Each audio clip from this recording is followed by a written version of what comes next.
Hello everyone, IAS@अचीवर्स choice पे आप सभी का स्वागत है। यह video general awareness crash course पर है और यह इस श्रृंखला का थर्ड वीडियो है। इस वीडियो में हम दिल्ली सल्तनत पर चर्चा करेंगे। तो बिना समय गवाए चलिए वीडियो में आगे बढ़ते हैं। दिल्ली सल्तनत से पूछे जाने वाले प्रश्न प्रायः किस किस आयाम से पूछे जाते हैं।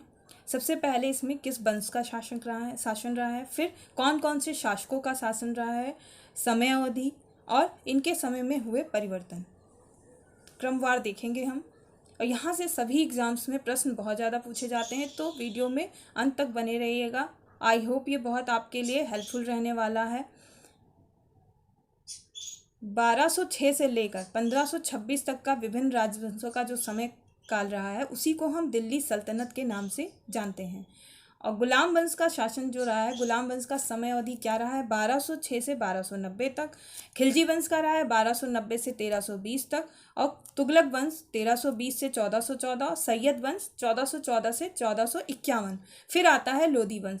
यहाँ से आपसे प्रश्न पूछा जा सकता है कि क्रम अगर लगाना है कि आरोही क्रम या अवरोही क्रम, तो आपको ये भी पता होना चाहिए डाउनवर्ड एंड अपवर्ड, यानी शुरुआत कहाँ से हुई है किस वंश से और कैसे कैसे वन बाई वन वंश आते गए हैं। गुलाम वंश के बाद खिलजी वंश, खिलजी के बाद तुगलक वंश, तुगलक के बाद सैयद वंश और उसके बाद लोधी वंश। और समय काल की अगर हम बात करें तो 1290 तक रहा है गुलाम वंश, फिर 1290 से शुरुआत हुई है खिलजी वंश की जो रहा है 1320 तक। फिर तुगलक वंश की शुरुआत हुई है 1320 से और रहा है 1414 ईस्वी तक। फिर है सैयद वंश की शुरुआत हुई है 1414 से और 1451 तक। लोधी वंश फिर उसके बाद 1451 से ये रहा है 1526 तक। और ये एक अफगान शासक थे लोधी वंश के। सबसे ज़्यादा शासन किसका रहा है, तो तुगलक वंश का शासन रहा है 94 वर्ष तक, जो कि सर्वाधिक है। गुलाम वंश 84 वर्ष। लोधी वंश का टोटल शासन रहा है 76 वर्ष और सैयद वंश का रहा है 36 वर्ष। खिलजी वंश का रहा है 30 वर्ष। अब यहाँ से प्रश्न उठता है कि क्रमवार अगर लगाने को आता है कि क्रमशः कितने सबसे सर्वाधिक शासन किसका रहा है, तो तुगलक वंश का। अब क्रम लगाने को अगर इनमें से आ जाए, कोई भी क्रम बदला भी जा सकता है, हो सकता है ऑप्शन में आपको सिर्फ गुलाम वंश से लोधी वंश, सैयद वंश, खिलजी वंश दे दे और तुगलक वंश ना दे, तो इसमें से ये क्रम भी आपको याद होना चाहिए। साथ ही ये भी सारे ही क्रम आपको याद होने चाहिए कि कहाँ पे किसका रहा है सबसे ज़्यादा। आई होप इस डायमेंशन से क्वेश्चन पूछे जाते हैं, इसलिए आपके लिए काफ़ी हेल्पफुल रहेगा।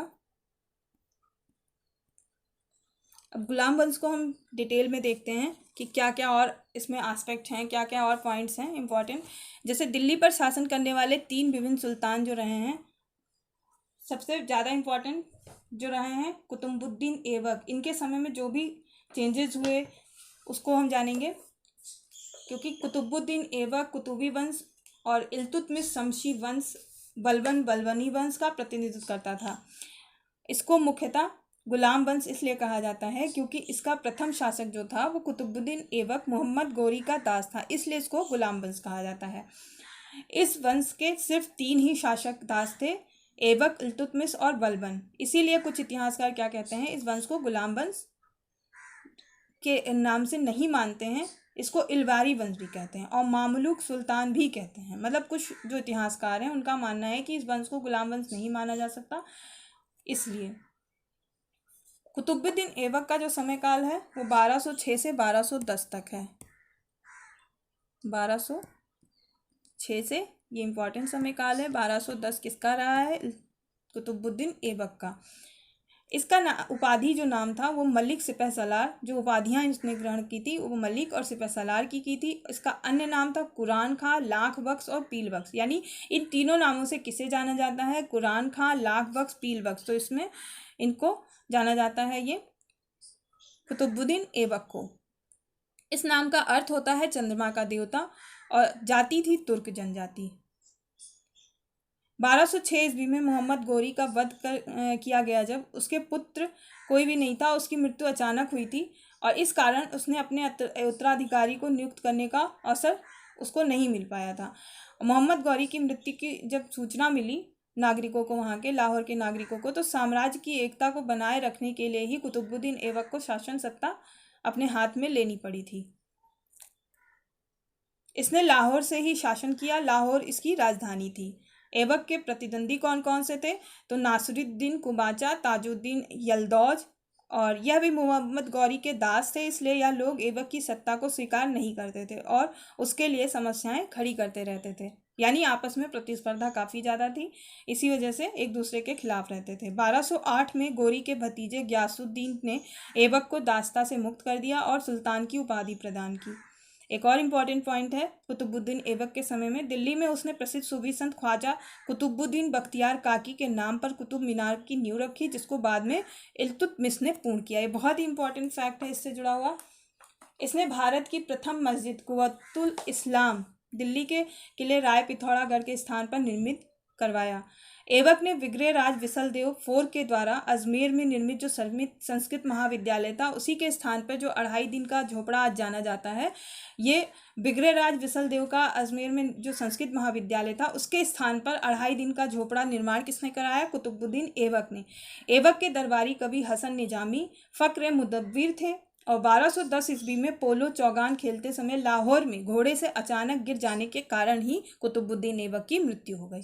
ये थी सारी जानकारी कुतुबुद्दीन ऐबक के बारे में। नेक्स्ट जो शासक है आराम शाह, इसका समयकाल 1210 है। ऐबक की अकस्मात मृत्यु जब हो गई, उसके बाद उत्तराधिकारी का प्रश्न उठा, तो उस समय तुर्की सरदारों ने क्या किया कि तुरंत ही आराम शाह को ही सुल्तान घोषित कर दिया। जैसा आराम शाह नाम था, वैसा ही उसका व्यक्तित्व भी था। उतना ही वो आलसी था, तो शासन सत्ता संभालने लायक नहीं था। उसके बाद तुरंत ही शमसुद्दीन इल्तुतमिश 1210 से 1236 इसका समयकाल है। इसके बाद ये शासक बना, सुल्तान बना। इल्तुतमिश शमसी वंश का था, इसलिए इसे एक नए वंश का नाम शमसी वंश पड़ा। ऐबक ने इल्तुतमिश को सबसे पहले सरेजादार शाही अंगरक्षकों का प्रधान नामक पद प्रदान किया था। इसने लाहौर के स्थान पर दिल्ली को अपनी राजधानी बनाया था। यह कुतुबुद्दीन ऐबक का दामाद था। सबसे ज़्यादा इंपॉर्टेंट पॉइंट है, क्योंकि यह कुतुबुद्दीन ऐबक का दामाद था। कुतुबुद्दीन ऐबक की मृत्यु के समय वह बदायूं का सूबेदार यानी गवर्नर था। दास्ता से मुक्ति, खोखरों से विद्रोह के समय इल्तुतमिश ने मोहम्मद गौरी का साथ बड़ी बहादुरी से दिया। इसके कारण ही गौरी ने उसको दास्ता से मुक्त किया था। 1229 में बगदाद के खलीफा से मान्यता प्राप्त हो गई और इसके बाद उसने सुल्तान की उपाधि धारण की। सुल्तान की उपाधि धारण करने वाला वह प्रथम मुस्लिम शासक था। इसके काल में 1221 में मंगोल आक्रमणकारी चंगेज खान के आक्रमण का खतरा उत्पन्न हो गया था। जब वह ख्वारिज्म के शासक जलालुद्दीन मंगबरनी का पीछा करते हुए सिंध तक आ गया था, तो जलालुद्दीन मंगबरनी ने इल्तुतमिश से शरण मांगी, लेकिन इल्तुतमिश ने बुद्धिमत्ता का परिचय देते हुए इसे अस्वीकार कर दिया।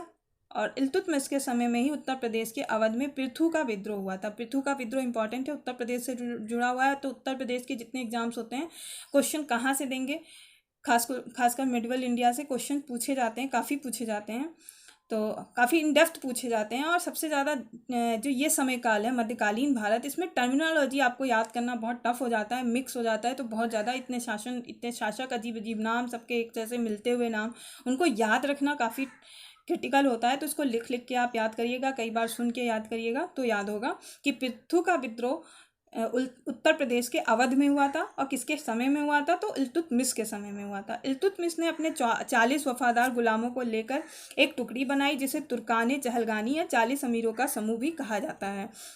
इसने मोहम्मद गौरी की स्मृति में मदरसा मुअज्जमी की स्थापना की। मदरसा मुअज्जी की स्थापना किसने की थी और किसकी स्मृति में की थी? इंपॉर्टेंट क्वेश्चन है। तो मदरसा मुअज्जी की स्थापना की थी इल्तुतमिश ने, किसकी याद में? तो मोहम्मद गौरी की याद में। इंपॉर्टेंट फैक्ट है। इसने उज्जैन के महाकाल मंदिर को लूटा और उसको काफ़ी क्षतिग्रस्त भी किया। किसने? इल्तुतमिश ने महाकाल के मंदिर को लूटा और उसने काफ़ी क्षतिग्रस्त भी किया। इसने भारत का प्रथम मकबरा पुत्र नसरुद्दीन महमूद की कब्र पर निर्मित करवाया, जिसको सुल्तानगढ़ी का मकबरा भी कहते हैं। सुल्तानगढ़ी का मकबरा कहते हैं। किसकी कब्र है? नसरुद्दीन महमूद की कब्र है और यह भारत का प्रथम मकबरा है। सबसे ज़्यादा इंपॉर्टेंट ये है कि भारत का प्रथम मकबरा है।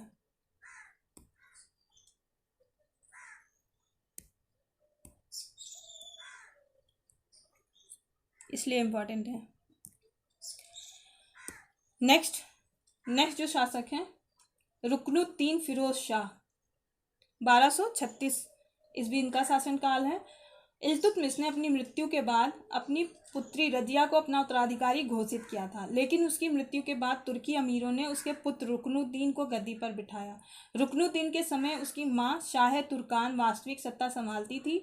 यह महिला अत्यंत क्रूर थी। इसने इल्तुतमिश के एक छोटे पुत्र कुतुबुद्दीन को अंधा करके मरवा दिया था। इसके बाद सरदारों और जनता द्वारा फिरोज और उसकी मां को अपदस्थ कर दिया गया था और रजिया को सुल्तान बनाया गया था। यानी रजिया के सुल्तान बनने की कहानी यहाँ से शुरू हुई थी।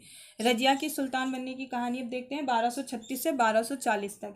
रजिया दिल्ली की प्रथम एवं अंतिम महिला सुल्तान थी।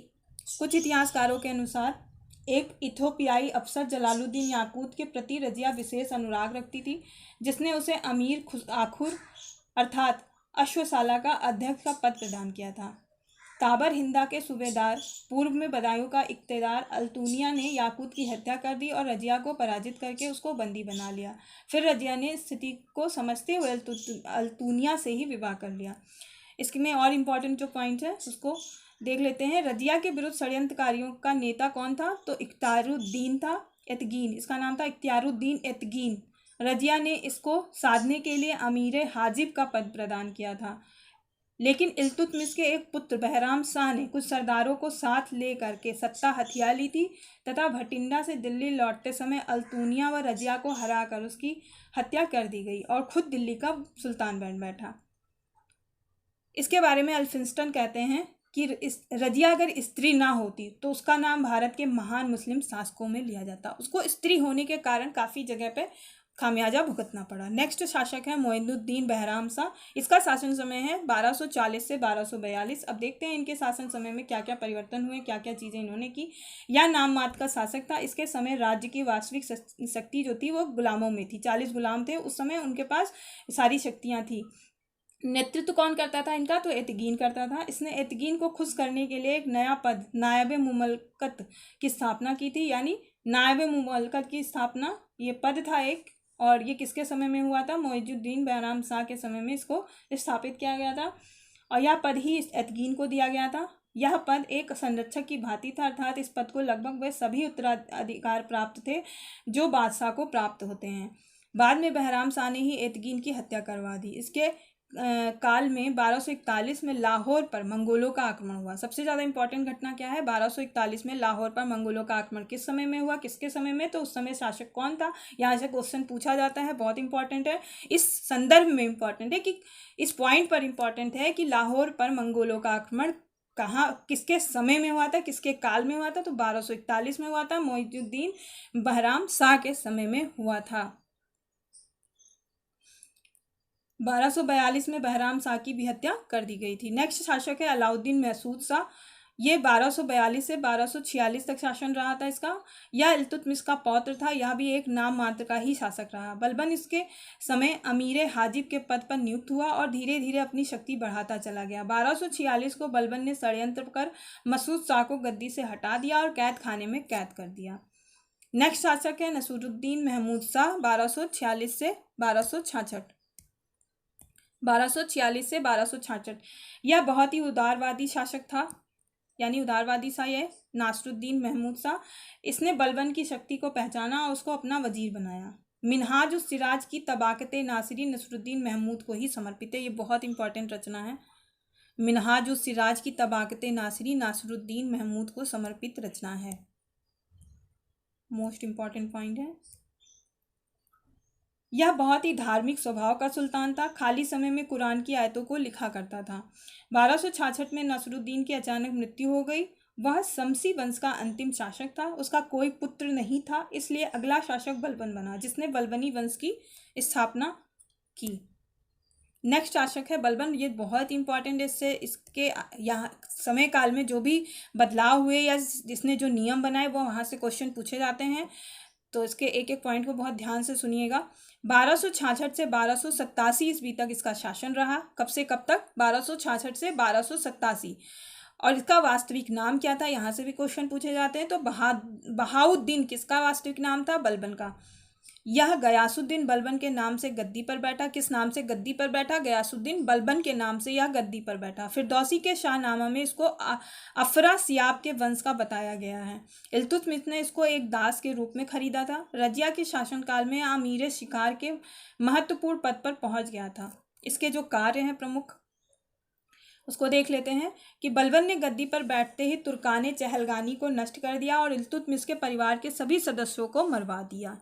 लौ एवं रक्त की नीति, यहाँ से क्वेश्चन पूछा जाता है। लौ एवं रक्त की नीति हो सकता है सुमेल करने वाले में पूछ लिया जाए, या वैसे भी पूछा जा सकता है सिंगल क्वेश्चन।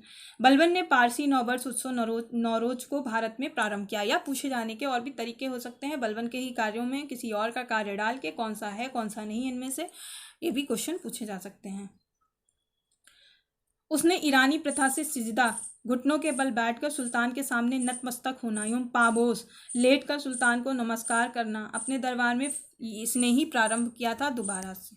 ये बहुत इंपॉर्टेंट है कि इसने ये सिजदा और पाबोस का शुरुआत किया था।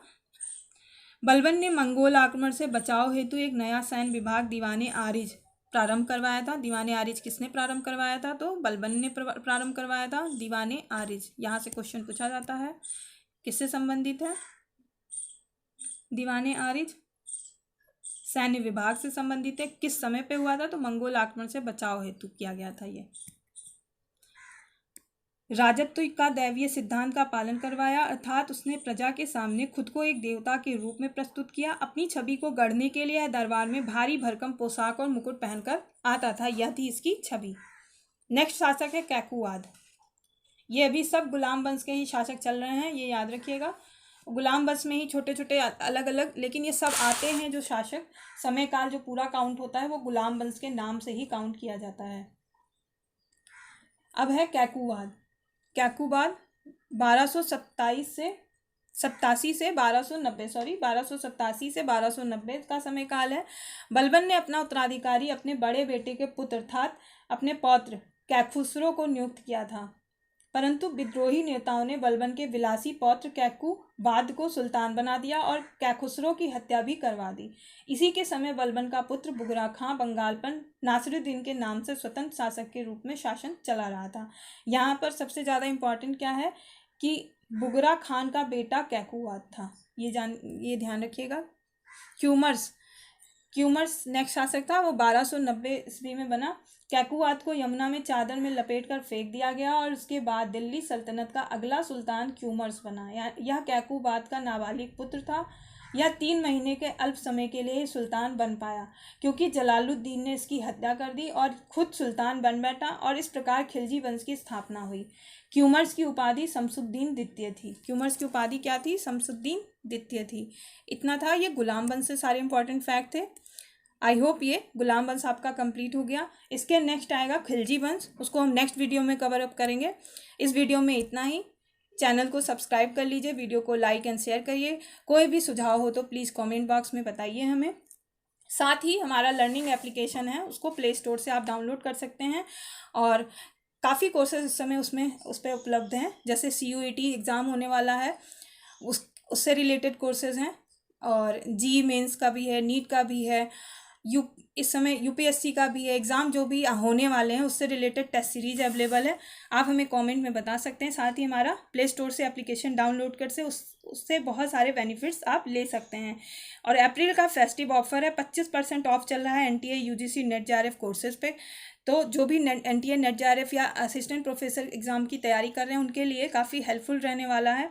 उनके ऑप्शनल सब्जेक्ट से रिलेटेड जो भी आप NTA नेट JRF का अगर कोर्स अवेल कर लेते हैं तो आई होप आपके लिए आपके assistant professor exam, PhD entrance exam में भी हेल्पफुल रहेगा। तो CSIR का भी है और UGC नेट का भी है कोर्स। तो आप आज ही एप्लीकेशन डाउनलोड करिए और उससे मोर बेनिफिट्स आप ले सकते हैं। साथ ही लाइव कोर्सेज भी हैं, रिकॉर्डेड कोर्सेज भी हैं, टेस्ट सीरीज़, और ये सभी कोर्सेज अफोर्डेबल प्राइसेस में अवेलेबल हैं। तो आई होप ये वीडियो आपके लिए काफ़ी हेल्पफुल रहा होगा और इसमें काफ़ी इंपॉर्टेंट सूचनाएं थी। जो भी जनरल अवेयरनेस से रिलेटेड जिस आयाम से, जिस डायमेंशन से क्वेश्चन पूछे जाते हैं उसको मैंने शामिल करने की कोशिश की है। बाकी पढ़ते रहिए अच्छे से। Keep learning, keep growing. Have a nice day. Thank you so much अंत तक बने रहने के लिए।